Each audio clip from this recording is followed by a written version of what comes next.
So I grew up at the time when casual sex was not such a big thing, and we also grew up during the HIV/AIDS pandemic. So for most of us, we were really extremely careful about how we had sex back in the day because of the inherent danger of actually dying from it if you got, say, HIV/AIDS. So to start with, from when in my teen years and late teens and getting to early adulthood, we kind of had this voice of our parents in the back of our head that if you do, because for us our main thing was HIV/AIDS, the single mother or having children out of wedlock wasn't such a big thing. That's like late 80s and the 90s. So generally speaking, we were terrified into not having sex. We were told the things that came with it that we didn't want. First the HIV/AIDS and the death that came with that, and then of course, I think for the time most women were being, because they were being told not to have kids, not to be single mothers, because it was extremely difficult at the time to be a single mother. You wouldn't have most women didn't have jobs, good jobs, and for those who did, there was still a lot of societal the society used to look down on it, and still does, I think, largely, of having kids out of wedlock, although these days it's a lot more acceptable. So as far as I was concerned, I never wanted to have children unless I could take care of them without the help of anyone else. So it was just me. I had to have the capacity to take care of the mother of the children and the children, all their needs, without having to depend on anyone else. And when that's something that had that had been inculcated in me through my parents very early on.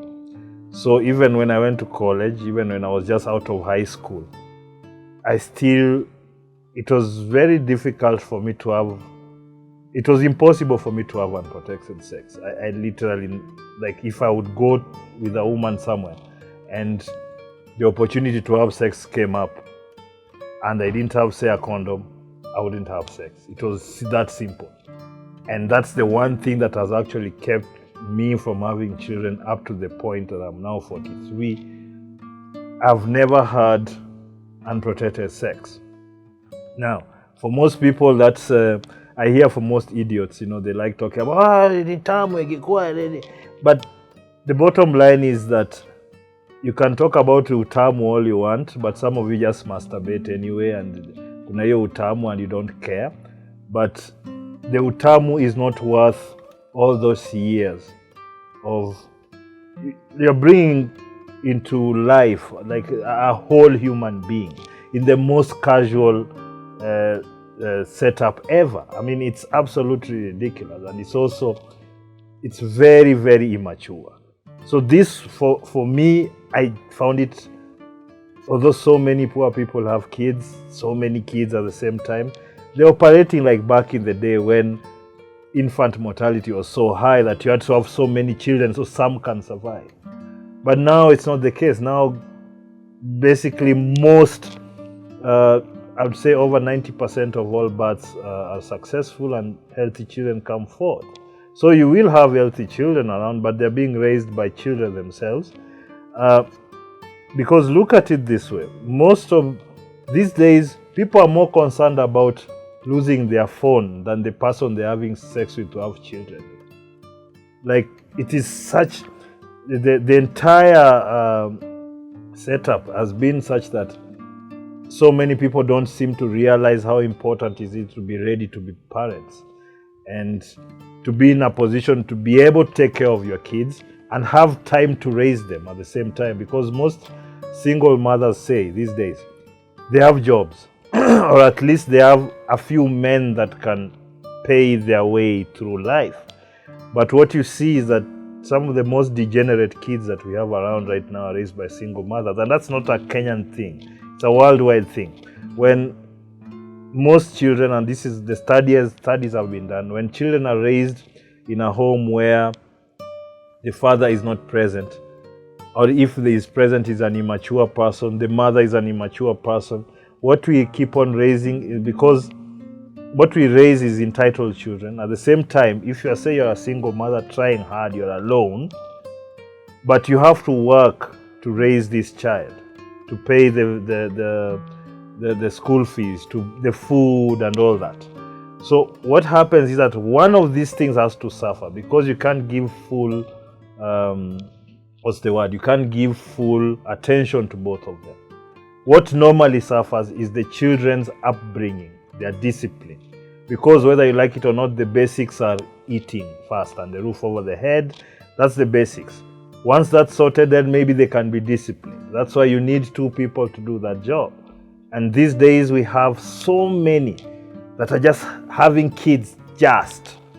A lot of women are having kids for financial reasons. And while that was kind of the case back in the day, but there was more depth to it. These days you have a lot of young women who are trying to have children by well-to-do men who are few, and most of these men have their own families, they have different baby mamas, and what happens is that they end up suffering. They never get the full attention of this man. They never get the resources to raise their kids, including the time that this man needs to put in to raise this child. So there's so much going on, and I felt personally growing up that that's not something that I was going to put myself through, or the children or women otherwise who are going to have children.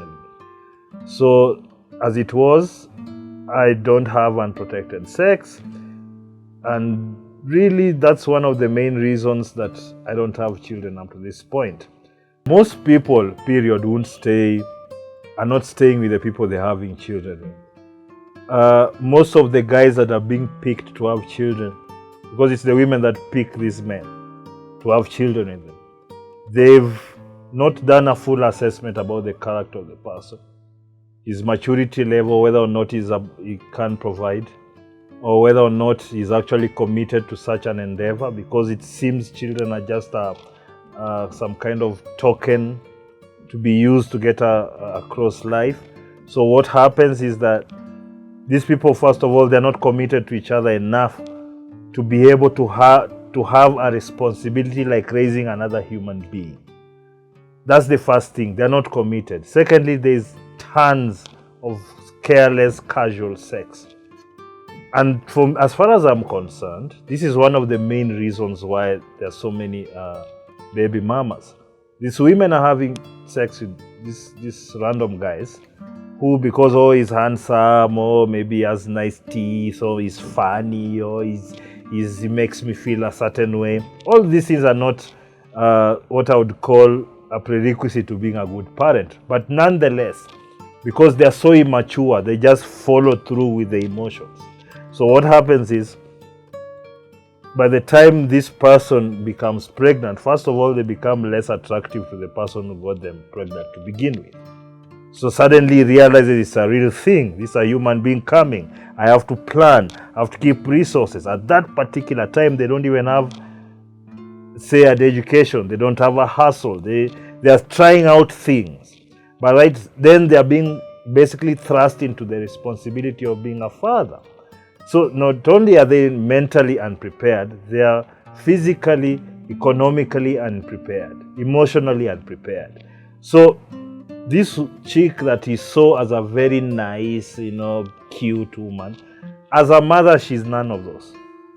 She's an annoying woman with stretch marks now. So what happens is that this young man, of course, is still in his prime sexually. So he'll look around and he will not commit to this one person. And also because he's not mature or economically able, of course, he's not going to take care of the child. So most of the time, people are not ready to commit because, let's be honest, most of the young people these are extremely immature. They don't know the process of life. They don't understand how difficult it is to bring up children in this life. They also don't understand how difficult it is to to actually become a mature person who can make good decisions. And that has come mostly from, let's say, my generation, because my generation is what has given birth to what we have currently, because I think we were the first really careless generation sexually, because the ARVs, once they came into the market, it just ruined everything. People are no longer scared of HIV AIDS, so we just started having a lot of casual sex, and also economically things are getting better for more people. So more men were having money that they could literally get most women they wanted with. Because as that happened, of course, you've seen the enticements. Even when you go online these days, everybody's trying to entice the other. Either you come have sex with me or you give me sex. That's the game that we are playing. And because of that, it's not taken serious enough to be like an endeavor. Like, no, I need to raise good kids. I need to raise responsible kids who will do ABCD. Because yourself, you're not responsible and you're not mature. So it's literally impossible to raise another human being that way. So we are a casual sex society that has refused to see how difficult it is to live like that. Well, you see, that's the strange thing. My life in relationships has not really been bad.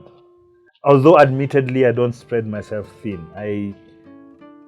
If it's casual sexual relationship, that is there. I've never really struggled with that. But I don't take every opportunity as it comes, because I understand that the more you put yourself at risk, the more things that you don't want to happen will happen. So as far as I'm concerned, I've not had, say, traumatic experiences with women. I honestly haven't. I have had, for what I'd quantify as serious relationship, I've had only 3 in my entire life. And all the 3 women that I've been with are still my friends to date. I don't really reach out to them because they are married and they have their own lives and whatnot. But most of that was because I was also trying to start a business in an industry that's very difficult. So because I wanted to take really big risks. So because I wanted to take really big risks in business, I couldn't do family and children and whatnot. And so I made that a mental note that I will not have children until a certain point when I have certain things in place. So if I have to speak casually about it, I've met tons and tons of women that I think would otherwise make half good, wives or mothers, but most women these days are not built like that. For most women, men are not as important to them anymore because they have a lot of options. They can switch them left, right, and center. I mean, there's a woman I saw briefly that used to get about 50 DMs per day from different men just giving offers.